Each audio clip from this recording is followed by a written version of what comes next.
Senate Majority Leader Reid calling for civility in Congress and now hiding behind a hatchet man.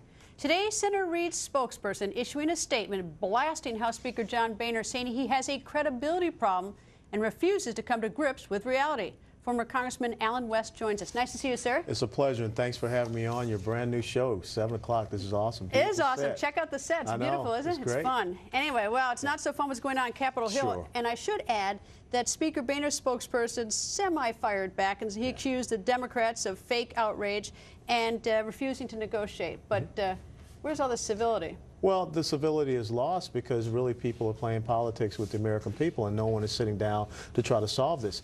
Let's go back and think about when Bill Clinton was president and Newt Gingrich was the Speaker of the House. Guess what happened? They had welfare reform. They had Social Security reform.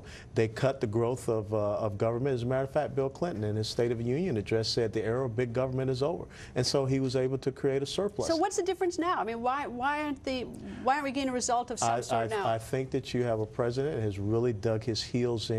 He's almost intransigent about this. I don't know what he wants his legacy to be, because when I look at the Affordable Care Act, the number one thing with the Affordable Care Act, if it is a law, it should apply to all people, all Americans. There should not be waivers, exemptions. There should not be delays. It should be across the board. So that's my big point of contention. If it's going to stand, it will stand or fall on its own. But if you're focused on that being your legacy, instead of looking at when you came into office, it was $10.67 trillion in debt, and now we're talking about going over $17 trillion. I don't think the president wants his legacy to be that he amassed more debt in his term as 2 terms as president than all previous presidents put together. Does he lose something if he negotiates that we'll put it off for a year while we sort of tinker with it and try to figure out how to fix any of the sort of the problems that might exist? And does he lose? Well, I don't think it's about him losing. And does that matter? It should not matter about him losing. It's about what's best for this country. And when you continue to look at where we're going as far as our debt and as far as our deficit, we got to fix this thing. You can't continue to kick it down the road. So at some point in time, we have to stop borrowing money. Now, every dollar in Washington, D.C. is not equal. We have to prioritize our spending. One of the things that I did, I wrote a letter to Hal Rogers, who is the chairman of the Appropriations Committee. Why don't we have a Tier 1, a Tier 2, and Tier 3 spending levels and these appropriations bills? And we should be passing those things as they come up in priority, instead of waiting until the end of the year and you get this massive omnibus bill that says we're going to fund everything. That nobody reads. And nobody reads Not a single soul. Now think about this. We just found out that 800,000 federal government employees were classified as non-essential. So what does that say?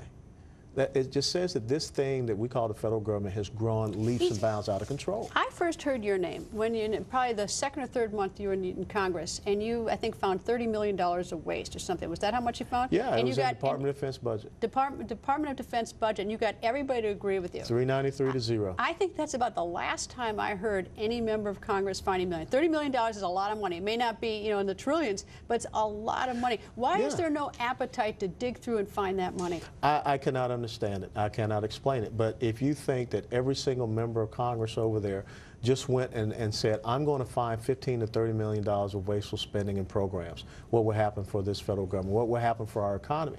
My big fear is that we don't really have a functioning economy. We have an artificial economy. We stop printing money. What's going to happen?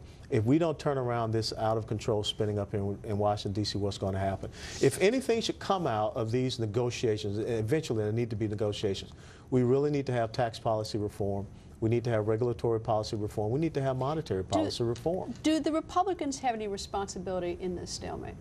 Everyone has responsibility up here. So how do you get the Republicans to sort of come off their position, or to you know, to do what is? I mean, we've got to get both the Republicans and the Democrats to somehow come off their fixed positions, or maybe not fixed positions, at least talk to each other. That's the most important thing, and I believe that the Republicans need to do a better job of articulating policy and what it means in the long term for the American people and for hard-working American families out there.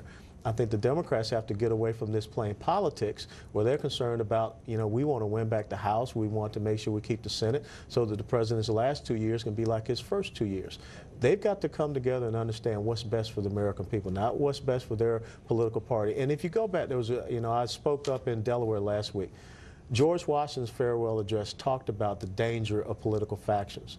And that's exactly where we are today. How do we get them to stop worrying about politics? Only the American people can do that. The American people have to want honest brokers that come up here and will say the things that they need to hear, not the things that they want to hear, and be willing. And we need to have people that, look, did it hurt losing a congressional race? Yeah.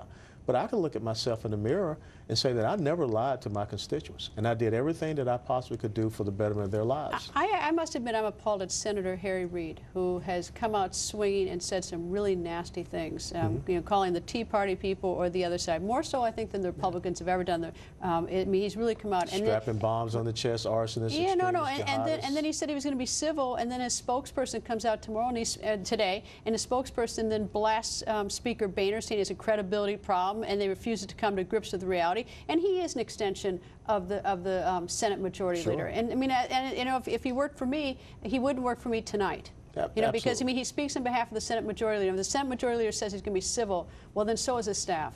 That's true, and that's just the same as your public affairs officer. If you're a commander in the military, that person is going out and speaking on your behalf. Well, why doesn't that happen?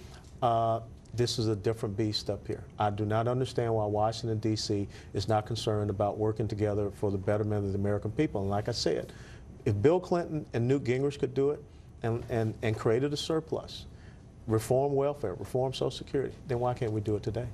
Good question. Anyway, Congressman, thank you. Always nice to see you, sir. Thank you.